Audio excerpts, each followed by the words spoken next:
We begin today's stage that will take us from the convent of Santa Clara de Belorado to the monastery of San Juan de Ortega. It is a stage that is divided into two very different parts. The first part is more of the same. We will continue to pass through towns that have sufficient services and, in addition, accommodation in case we want to extend or shorten the stage. The second part starts with a steep climb through the Oca woods, 3 kilometers, and then continues with a gentle descent still through the woods until we reach San Juan de Ortega. Important note, make sure you take water with you on the second part, and luckily and for once, there will be no shortage of shade. Let's go. The road gradually leaves Belorado behind until it bids us farewell when we cross the river Tirón. We now start 10 kilometers along comfortable tracks in continuous ascent and always relatively close to the national road. In 3 kilometers we reach Tosantos, a town that we barely touch in its southern part. On the way out we will see on our right, high up, a curious hermitage that is carved out of a cave and of which only its exterior facade can be seen. Tradition has it that it was built here because they found a carving of the Virgin Mary together with one of the 2 bells that are placed in its belfry. We continue on our way, and in a couple of kilometers we are already crossing Villambistia, another of the small towns we visit today. Further on, we carefully cross the road and arrive at Espinosa del Camino.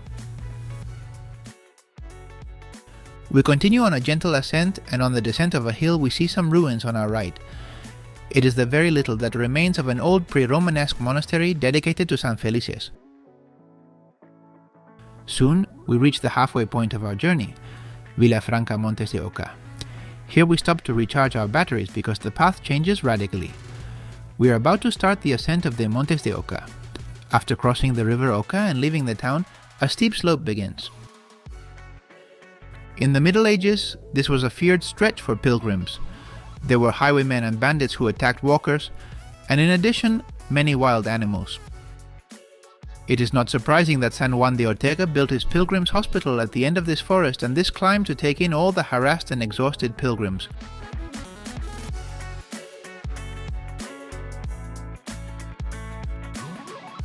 Today we are not going to have those problems at all.